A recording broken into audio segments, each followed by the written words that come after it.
Halo, perkenalkan nama saya Natacha Brigidakota. Di sini saya akan menjelaskan mengenai identifikasi gugus fungsi. Sebelumnya, PPT ini disusun oleh saya sendiri, Natacha Brigidakota, dengan ujung NIM 104 dari shift D kelompok 2. Oke, saya akan menjelaskan. Pertama, gugus fungsi adalah suatu atom atau sekumpulan atom yang berdekatan bersama dengan suatu cara tertentu sebagai bagian dari suatu molekul dan kemudian mempengaruhi karakteristik sifat fisik dan kimia molekul secara keseluruhan. Banyak senyawa organik mempunyai gugus fungsi lebih dari satu, khususnya senyawa organik seperti alkaloid, terpenoid, flavonoid. Gugus fungsi adalah gugus yang memberikan karakteristik kepada senyawa organik. Oleh karena itu, jika suatu molekul memiliki dua gugus fungsi berlainan dengan jarak yang berjauhan, maka senyawa itu akan mempunyai sifat-sifat atau karakteristik dari masing-masing gugus fungsi. Namun, apabila letak kedua gugus fungsi tersebut berdekatan, maka gugus fungsi itu akan saling berinteraksi sehingga akan memberikan sifat-sifat khusus pada senyawa yang bersangkutan, yaitu akan memiliki sifat hasil gabungan dari kedua gugus yang diikatnya. Analisis kualitatif dari senyawa organik yaitu identifikasi gugus fungsionalnya. Senyawa organik yang diketahui gugus fungsionalnya dapat diketahui pula golongannya. Karena setiap golongan senyawa organik mempunyai sifat tertentu, bergantung pada gugus fungsi yang dimilikinya. Senyawa organik yang memiliki gugus fungsi yang sama, secara umum memiliki sifat yang sama. Gugus fungsi merupakan letak reaktivitas kimia dalam molekul yang timbul dari ikatan pi atau ikatan perbedaan keelektronegatifannya antara atom yang berikatan. Jadi, ikatan rangkap dan 2 dan ikatan rangkap 3 merupakan gugus fungsi. Analisis kualitatif ini menggunakan reaksi kimia yang dapat bereaksi secara selektif dengan gugus fungsionalnya senyawa organik. Hasil reaksinya diharapkan menghasilkan perubahan yang dapat dengan mudah diamati seperti terbentuknya endapan, perubahan warna, dihasilkannya gas, dan lain sebagainya. Oke, di sini ada jenis-jenis gugus fungsi. Alkohol, fenol, asam karboksilat, ester, aldehid, keton, eter, amina, amida, dan nitro. Hidrokarbon jenuh dan tidak jenuh. Hidrokarbon adalah senyawa organik yang molekulnya tersusun dari atom-atom karbon dan hidrogen. Ada 3 golongan senyawa yang termasuk hidrokarbon, yaitu hidrokarbon afilatik yang terdiri dari alkana, alkena, dan alkuna. Hidrokarbon alisiklik yaitu sikloalkana, sikloalkena, dan hidrokarbon aromatik yang terdiri dari benzena dan turunannya. Dalam hidrokarbon alifatik dikenal dengan adanya hidrokarbon alifatik jenuh dan hidrokarbon tidak jenuh.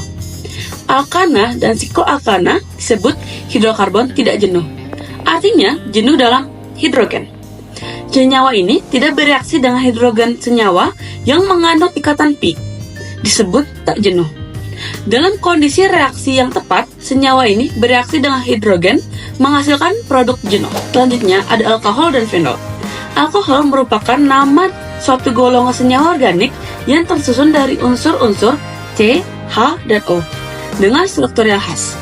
Rumus umum golongan alkohol monohidroksi adalah ROH dengan ketentuan bahwa R dapat berubah gugus alkil. Gugus alkil tak jenuh, gugus alkil tersubstitusi, dan mungkin pula rantai siklek.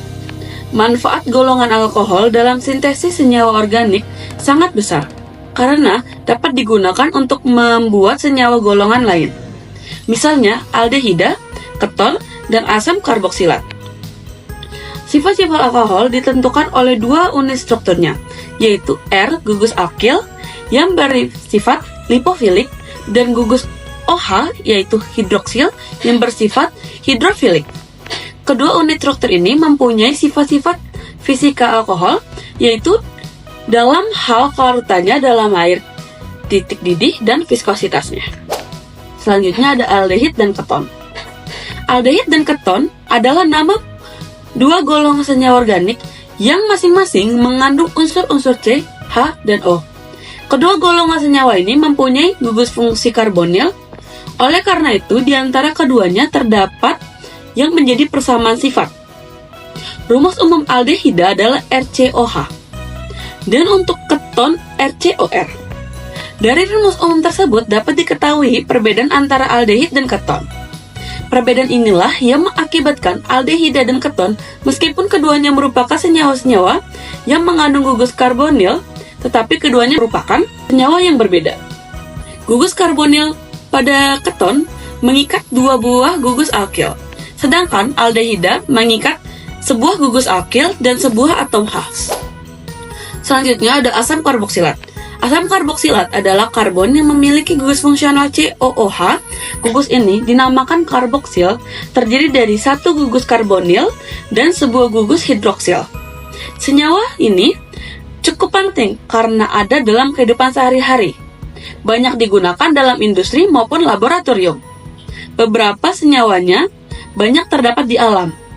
Di antaranya itu ada lemak hewan dan minyak tumbuhan. Secara umum, dapat disimpulkan bahwa sifat-sifat fisika asam karboksilat adalah antara molekulnya terjadi asosiasi melalui ikatan hidrogen. Titik didih yang lebih tinggi dari senyawa lain yang mempunyai berat molekul yang sebanding, kelarutan asam karboksilat dalam air lebih besar daripada senyawa lain yang berat molekulnya sebanding.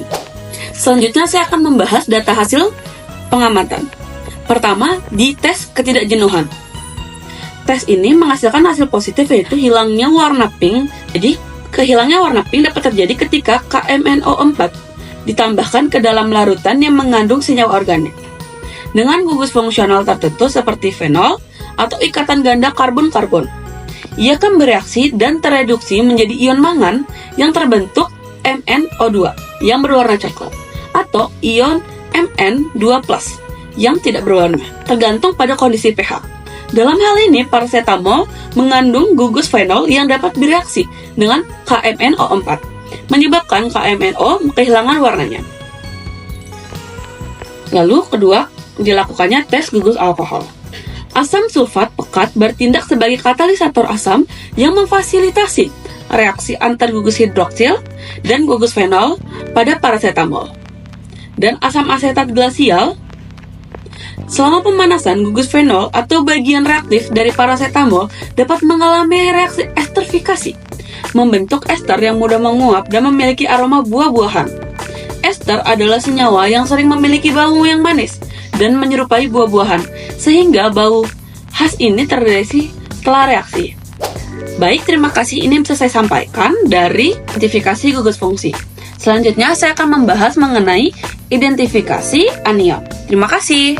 Baik, selanjutnya saya akan membahas mengenai identifikasi anion. Penyusunnya yaitu saya sendiri, Natacha Brigida-Kota, dengan NIM 0806 1382 3281 04 dari Shift D kelompok 2. Baik, di sini saya akan menjelaskan definisi dari anion.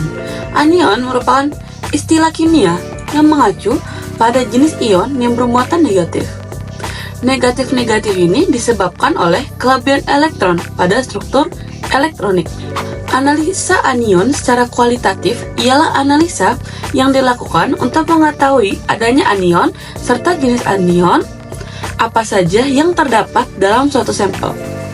Analisa kualitatif menggunakan dua macam uji, yaitu uji reaksi basah dan reaksi kering. Reaksi kering dapat diterapkan untuk zat-zat padat.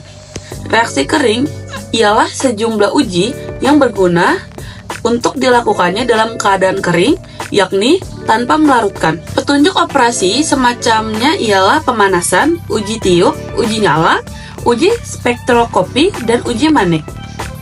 Selanjutnya, reaksi basah. Reaksi basah ialah uji yang digunakan dengan zat-zat dalam larutan. Suatu reaksi diketahui berlangsung dengan terbentuknya endapan, dengan pembebasan gas, dan dengan perubahan warna. Mayoritas reaksi analisis kualitatif dilakukan dengan cara basah. Reaksi basah dilakukan terhadap zat-zat dalam larutan. Suatu reaksi diketahui berlangsung dengan terbentuknya endapan, pembebasan gas, dan perubahan warna. Bukan anion berdasarkan kelasnya. Ada anion sederhana seperti oksigen, fluorin, dan sianida. Anion oksodiskret seperti nitrat dan sulfat. Anion polimer okso seperti silikat, borat, atau fosfat yang terkondensasi. dan anion kompleks halida seperti tantalium pentoksida dan kompleks anion yang berbahasa banyak seperti oksalat. Berdasarkan data hasil penelitian di uji bromida, perubahan warna coklat pada lapisan kloroform pada asam sulfat pekat dicampur dengan sampel yang mengandung bromida disebabkan oleh pembentukan bromin ketika asam sulfat pekat direaksikan dengan bromida.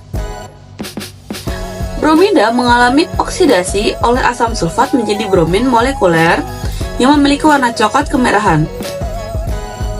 Hal ini karena bromin adalah senyawa nonpolar yang lebih larut dalam pelarut nonpolar seperti kloroform 9/10 dibandingkan dalam air. Yang kedua ada uji iodida. Ketika kalium iodida dicampur dengan asam sulfat pekat, iodida dioksidasi oleh asam sulfat menjadi iodin molekuler.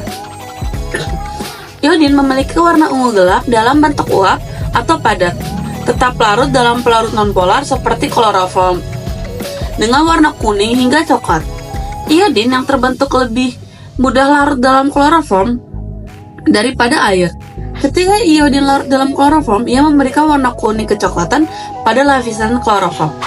Sekian informasi yang bisa saya berikan.